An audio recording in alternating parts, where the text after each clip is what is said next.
जो न्यूमेरिकल रहेंगे। तो ये ड्रिफ्ट वेलोसिटी पे जो भी न्यूमेरिकल होंगे वो हम करेंगे यहाँ पे। इसके लिए हमारे पास रिलेशन है V D is equal to I is equal to V E N A D. तो ये एक रिलेशन है। इसी फॉर्मूले पे कुछ न्यूमेरिकल होंगे क्योंकि इम्पोर्टेंट है, मोस्ट इम्पोर्टेंट टॉपिक है। यहाँ से न्यूमेरिकल पूछा जा सकता है 3 मार्क्स में, ठीक है। तो आपको ये ध्यान से करने हैं जो भी न्यूमेरिकल होंगे यहाँ पे। तो देखिए किस तरीके से करेंगे इसको।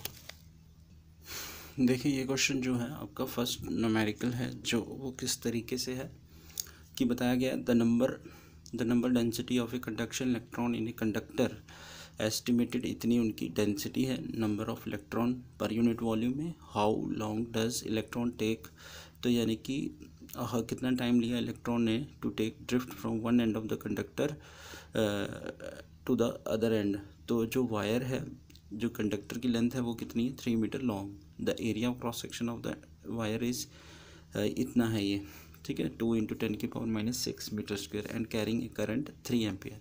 तो अपने क्वेश्चन को देखना है कि ये बताया जा रहा है इस तरीके से है कि ये कंडक्टर है और सबसे पहले इसमें नंबर ऑफ डेंसिटी जो इलेक्ट्रॉन दिए गए हैं वो 8.5 10⁻28 मीटर पर क्यूब है। तो ये जो डेंसिटी नंबर ऑफ, यानी कि मैं गिवन तक लेके जाऊंगा क्वेश्चन, एन यहाँ पे गिवन है वो है 8.5 10⁻28 मीटर क्यूब, ये डेंसिटी है। और उसके बाद हाउ डज लॉन्ग इलेक्ट्रॉन, यहाँ से अगर कोई इलेक्ट्रॉन स्टार्ट करा होगा चलना तो इस एंड से, ये ए एंड मान लेते हैं, ये बी एंड, इस एंड से इलेक्ट्रॉन इस एंड की तरफ जा रहा है। आपको पता है पॉजिटिव नेगेटिव से पॉजिटिव की तरफ आता है इलेक्ट्रॉन। तो उसने यहाँ से यहाँ तक आने में कितना टाइम लिया, तो कंडक्टर की लेंथ बताई गई है एल। तो यानी कि एल कितना है यहाँ पे 3 मीटर, एल की वैल्यू कितनी हो गई 3 मीटर। हाउ लॉन्ग मतलब उसने कितना टाइम लिया, आपको टाइम कैलकुलेट करना है। तो उस कंडक्टर का ये क्रॉस सेक्शनल एरिया जो है वो गिवन है एरिया। तो एरिया कितना है यहाँ पे 2 × 10⁻⁻6 मीटर स्क्वायर। क्लियर हुआ। तो यानी कि प्रॉब्लम किस में है कि ड्रिफ्ट वेलोसिटी उसने दी नहीं है आपको कैलकुलेट करने को। तो यानी कि वी डी की वैल्यू भी नहीं है अगर अकॉर्डिंग टू द फॉर्मूला आप देखेंगे वहाँ पे। तो इसका मतलब अब आपको क्या यूज़ करना है कि जो रिलेशन पढ़ाया गया है आपको ड्रिफ्ट वेलोसिटी और करंट में, I is equal to V D N E A, ठीक है। तो अब आप क्या फाइंड कर सकते हैं, करंट गिवन है, शायद करंट कितनी है इसने गिवन दी है, करंट की वैल्यू क्या है 3 एम्पियर, करंट की वैल्यू इतनी है। करंट जब 3 एम्पियर है तो अब आप यहाँ पे वी डी टाइम निकालना है। तो वेलोसिटी किसके इक्वल होती है, वेलोसिटी होती है डिस्प्लेसमेंट ओवर टाइम। तो हमें टाइम फाइंड करना है। तो आई इज इक्वल टू ये एल अपॉन टी आएगा, एन ई ए रहेगा ऐसे। अच्छा टाइम किसके इक्वल होगा, टाइम इधर आ जाएगा, L upon I N E A. तो टाइम की वैल्यू, अब ये सारी वैल्यू इसमें आप पुट करेंगे जितनी भी मैंने बताई हैं। क्यों, एल की वैल्यू ये है, आई की वैल्यू ये है, एन की वैल्यू ये है और ई की वैल्यू, अच्छा ई की वैल्यू अगर गिवन नहीं है तो आपको याद होनी चाहिए, ई की वैल्यू कितनी रहती है 1.6 × 10⁻⁻19 कूलम। तो ये ई की वैल्यू आप यूज़ कर सकते हैं। तो ई की वैल्यू भी आ जाएगी एन की, और एरिया आपको गिवन है यहाँ पे। तो ये सब वैल्यू पुट करने के बाद जो टाइम आएगा वो हावर में मिलेगा, जो आपका टाइम आएगा वो आंसर बता रहा हूँ 7.5 हावर। तो इतना टाइम लगेगा उन इलेक्ट्रॉन को ड्रिफ्ट होने के लिए। आपको ये सॉल्व करना है और फिर बताना है कि आंसर आया कि नहीं है। पहले सेकंड में आएगा, सेकंड से हावर में जाएंगे। तो ये है फर्स्ट क्वेश्चन आपका। देखिए अगला क्वेश्चन ये है कि, यानी कि ये भी क्वेश्चन इम्पोर्टेंट है, ये जेई मेंस के एग्ज़ाम में पूछा गया है एक बार 2014 में, यानी कि इम्पोर्टेंट क्वेश्चन है ये। Calculate drift velocity of electron in a metal conductor आपको फिर से ड्रिफ्ट वेलोसिटी कैलकुलेट करना के लिए बोल रहा है कि अब आपको ये कंडक्टर जो होगा उसमें आप, सिंपल क्वेश्चन है ये, आपको मैं गिवन तक लेके जाऊंगा। कंडक्टर में जब इलेक्ट्रॉन इस पॉजिटिव एंड की तरफ नेगेटिव से ड्रिफ्ट होता है तो वो किस वेलोसिटी से मूव करता है, ड्रिफ्ट वेलोसिटी। तो यानी कि आपको बोला जा रहा है कि ड्रिफ्ट वेलोसिटी कैलकुलेट करनी है आपको। तो मेटल क्रॉस सेक्शनल एरिया, अच्छा यहाँ क्रॉस सेक्शनल एरिया उसका गिवन है, वो ये है, कितना है एरिया, और फॉर ए करंट, इसमें करंट जो फ्लो करेगी वो कितनी 20 एम्पियर। तो देर आर 8 पॉइंट इलेक्ट्रॉन, यानी कि ये डेंसिटी है, गिवन चार्ज ऑन इलेक्ट्रॉन भी गिवन है। तो ये क्वेश्चन में सब आप गिवन कैसे लिखेंगे, मैं सिर्फ गिवन तक बताऊंगा ताकि अगला काम आप करेंगे। तो देखें यहाँ पे सबसे पहले calculate drift velocity of electron. तो यहाँ पे जो एरिया है, एरिया कितना है 10⁻⁻15 मीटर स्क्वायर। तो करंट कितनी हुई 20 एम्पियर करंट फ्लो कर रही है। तो density number of electron per unit volume 8.4 into 10⁻28 electron है पर मीटर क्यूब के लिए। गिवन चार्ज यानी कि इलेक्ट्रॉन पे जो चार्ज होगा वो चार्ज कितना है, ई की वैल्यू 1.6 इंटू 10⁻⁻19 कूलम, इतना चार्ज है। तो आपको क्या फाइंड करना है, ड्रिफ्ट वेलोसिटी कैलकुलेट करनी है। तो यानी कि ड्रिफ्ट वेलोसिटी का फॉर्मूला क्या है, वो I is equal to VENA, मैंने बताया V ना ऐसे याद रखना है, और ये D, तो VD ड्रिफ्ट वेलोसिटी किसके इक्वल होगी, I अपॉन I के अपॉन में ENA। ये सब वैल्यू जब आप पुट करेंगे, I की वैल्यू पुट करेंगे, E की वैल्यू पुट करेंगे, N की वैल्यू पुट करेंगे और एरिया की वैल्यू पुट करेंगे, तो आपकी जो ड्रिफ्ट वेलोसिटी आएगी वो जो आंसर होगा 1.488 10⁻6 मीटर पर सेकंड, ये आपका आंसर आ जाएगा। इसको सॉल्व करना है आपने, तब जाके ये आंसर आ जाएगा। तो देखिए ये क्वेश्चन जो है, what is the drift velocity of the electron in a copper conductor, ठीक है, in a copper conductor of cross sectional area जो दिया है गिवन यहाँ पे, ये आपने ही करना है कुछ क्वेश्चन। ड्रिफ्ट वेलोसिटी सबसे पहले बोल रहे हैं कि कैलकुलेट करें। क्रॉस सेक्शनल एरिया दिया है 5 into 10⁻⁻6 metre square. Carrying current दी है उसने, करंट कितनी है 10 ampere, current 10 ampere. Assume there are electron, N की वैल्यू कितनी है 8 इंटू 10⁻228 इलेक्ट्रॉन है पर मीटर क्यूब के लिए। तो यानी कि I गिवन है, N गिवन है, A गिवन है, सिर्फ आपको VD कैलकुलेट करना है। तो इस क्वेश्चन का जो भी आंसर आएगा तो वो जो आंसर होगा आपका 1.5 इंटू 10⁻⁻4 मीटर पर सेकंड, ये जो आपकी ड्रिफ्ट वेलोसिटी का आंसर होगा। तो इस तरीके से आप ड्रिफ्ट वेलोसिटी पे कोई भी क्वेश्चन आएगा वो कर सकते हैं। तो नेक्स्ट हम टॉपिक स्टार्ट करते हैं, जैसे छोटी छोटी definition.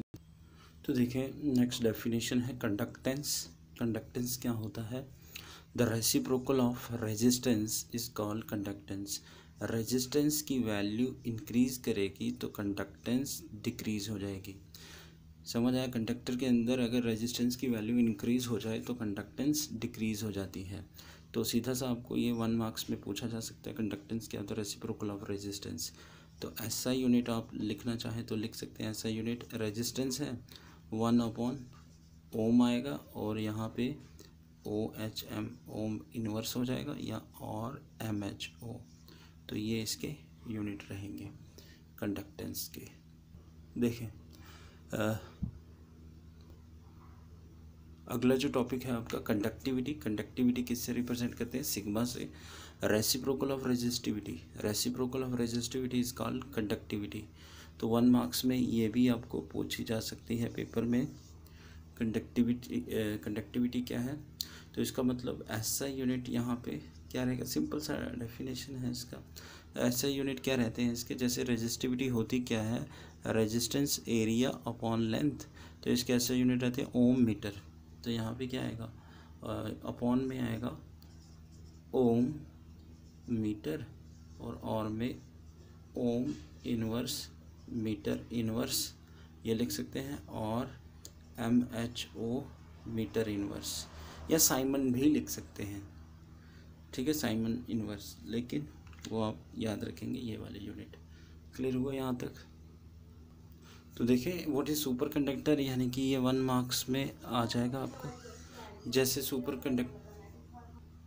What is super conductor, super conductor क्या हो, जैसे कंडक्टर होता है, उसके बाद सेमी कंडक्टर, इंसुलेटर, यानी कि कंडक्टर की कंडक्टिविटी सेमी कंडक्टर से ज़्यादा होती है, लेकिन जो कंडक्टर है वो टेम्परेचर बढ़ाने पे उसकी कंडक्टिविटी कम हो जाती है, लेकिन सेमी कंडक्टर की इंक्रीज़ करती है। तो सेमी कंडक्टर की भी कुछ लिमिट होती है, उसके बाद वो भी डैमेज हो सकते हैं तो ज़्यादा टेम्परेचर बढ़ाने पे।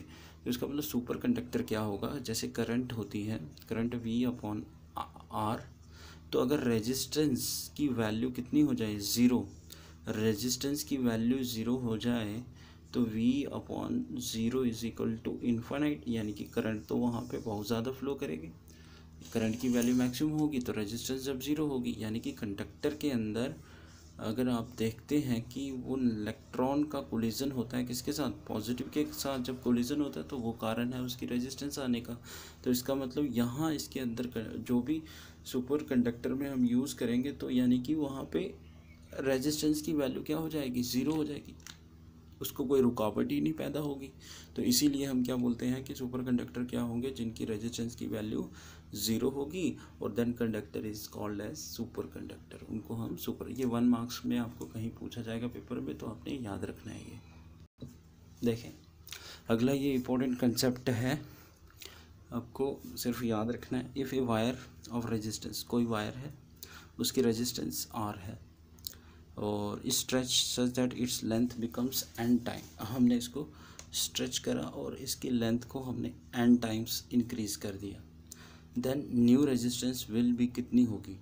अच्छा, ये नई रेजिस्टेंस किसके इक्वल होगी, आपने ये कंसेप्ट याद रखना है। आप कितने भी टाइम इसको बढ़ा लेंगे तो आपने कितने टाइम्स, n टाइम इसको बढ़ाया, तो न्यू रेजिस्टेंस, यानी कि ये तो पहले वाली रेजिस्टेंस है, तो ये आपने नई रेजिस्टेंस है और इस पहले वाली रेजिस्टेंस यानी कि इस वायर की लेंथ को आपने बढ़ा दिया है n टाइम, तो n टाइम में ये n का स्क्वायर करेंगे। n क्या हो सकता है, आप 1 टाइम बढ़ा सकते हैं, 2 time, 3 times, 4 times, so on करके आप कितने भी टाइम्स तक रेजिस्टेंस वायर की लेंथ को बढ़ा सकते हैं। तो इसका मतलब ये कंसेप्ट आप याद रखेंगे और इसके ऊपर एक काम न्यूमेरिकल मैं अभी करवाऊँगा आपको, तो ये ध्यान रखना है आपने इस पर। देखें इसी क्वेश्चन पे ये एक क्वेश्चन आ रहा है कि क्या है, ये resistance R is stretch to 4 times, किसी वायर की रेजिस्टेंस R है, किसी वायर की रेजिस्टेंस R है और आपने इसको स्ट्रेच करा कितने, 4 टाइम्स, इट्स न्यू रेजिस्टेंस, आप बताओ R डैश कितना होगा। तो यानी कि आपको मैंने बताया R डैश किसके इक्वल होता है, n स्क्वायर, और R न्यू रेजिस्टेंस कितनी होगी, n आपने कितने टाइम बढ़ाया, यानी कि ये n कितना है, 4 टाइम्स, तो 4 स्क्वायर R, तो न्यू रेजिस्टेंस 16R। तो ये इस तरीके से आपको क्वेश्चन में करना है, जैसे भी क्वेश्चन आएंगे, लेकिन आपको इसी तरीके से ये हर एक क्वेश्चन या डबल बोलेगा या 2 टाइम्स बोलेगा, 3 टाइम्स, तो आप इस तरीके से ये कंसेप्ट लगा के क्वेश्चन कर सकते हैं। तो देखिए यहाँ पे अगला क्वेश्चन ये है कि लेंथ को देख के डरना नहीं है, ये बड़ा लॉन्ग है, तो यानी कि ये क्वेश्चन फर्स्ट है, small negligible current is pass through a wire of length, किसी वायर की लेंथ क्या है, L है, यानी कि इस क्वेश्चन के लिए L गिवन हो गया 15 metre, and area of cross section कितना दिया है, सिंपल सा क्वेश्चन है, area of cross section given है, and its resistance is measured to be 5 ohm, what is the resistivity of the material, मतलब आप ये क्वेश्चन खुद कर सकते हैं, सिर्फ यही, यानी कि इसमें मैं लिख रहा हूँ कि सबसे पहले गिवन जो है, यहाँ लिख रहा हूँ कि यहाँ गिवन इसने वायर की लेंथ दे दी, लेंथ कितनी है 15 मीटर, और एरिया कितना है 6 × 10⁻⁷ मीटर स्क्वायर, और रेजिस्टेंस कितना है 5 ओम। तो ये आप फॉर्मूला रेजिस्टिविटी वाला फॉर्मूला लगाएंगे तो आपका आंसर आ जाएगा 2 × 10⁻⁷ ओम मीटर। तो ये आपका आंसर आ जाएगा। आपने सॉल्व करने हैं, जितने भी मैंने क्वेश्चन ऐसे रख दिए हैं, तो क्लियर हुआ। तो इस रेजिस्टिविटी पे आप कितने भी क्वेश्चन कर सकते हैं, बुक में देखें उसमें सॉल्व कर सकते हैं, मतलब सिंपल क्वेश्चन रहेंगे। हाँ, एक आध डिफरेंट क्वेश्चन मैं अभी करवा देता हूँ आपको। तो देखिए नेक्स्ट क्वेश्चन जो है सेम क्वेश्चन है, इसका सॉल्यूशन क्या है, calculate the resistivity of the material of wire, length कितनी है, एल कितना है 1 मीटर, और एक डायामीटर दिया गया है। डायामीटर कितना है इसका, जो डायामीटर है वो 0.4 मिली एमीटर है, डायामीटर इतना है। तो यानी कि अब मिलीमीटर से एमीटर में जाएंगे तो आप क्या करेंगे, 0.4 इंटू 10⁻³ करना पड़ेगा मीटर, यह है। और डायामीटर है तो एरिया किसके इक्वल होता है, area is equal to πr²। यानी कि रेडियस फाइंड करेंगे तो आपको पता है 2 से डिवाइड करेंगे तो ये 0.2 10⁻³ मीटर के इक्वल होगा। ठीक है, तो ये रेडियस आपका आ जाएगा। तो एरिया किसके इक्वल होता है, क्रॉस सेक्शनल एरिया πr² का यूज़ करना है। अब आपने डायमीटर दिया तो रेडियस फाइंड करिए। अच्छा, लेंथ आ गया, एरिया आ गया, तो रेजिस्टेंस कितनी है इसकी 2 ओम। तो रेजिस्टिविटी फाइंड कर लें RA/L। तो ये फॉर्मूला लगाएंगे तो आंसर आ जाएगा। तो जो आंसर आएगा आपका वो होगा, आपका आंसर जो होगा वो होगा 2.512 10⁻⁻7 ओम मीटर आपका आंसर आएगा। यानी कि अगला क्वेश्चन जो है, ये तो आपको मैंने कंसेप्ट में बताया क्वेश्चन, ये आप सॉल्व करेंगे खुद पढ़ के, ये भी आपको खुद सॉल्व करना है। Calculate the conductivity of wire, length इतनी है 2 metre, area of cross section 2 centimetre है और रेजिस्टेंस इतनी है। तो कंडक्टिविटी फाइंड करने का फॉर्मूला क्या है, कंडक्टिविटी फाइंड करेंगे सिग्मा इज इक्वल टू 1/ρ। तो रो आपने कैलकुलेट करना है, देन उसकी वैल्यू यहाँ पे पुट करेंगे, बाकी सब इसमें गिवन है। तो इसका जो आंसर आएगा, इसका जो आंसर है 10⁸ साइमन मीटर इनवर्स। तो साइमन मीटर इनवर्स इसका आंसर है। तो आज के लिए इतना ही करेंगे, तो कल हम नेक्स्ट टॉपिक स्टार्ट करेंगे इसका। Thank you.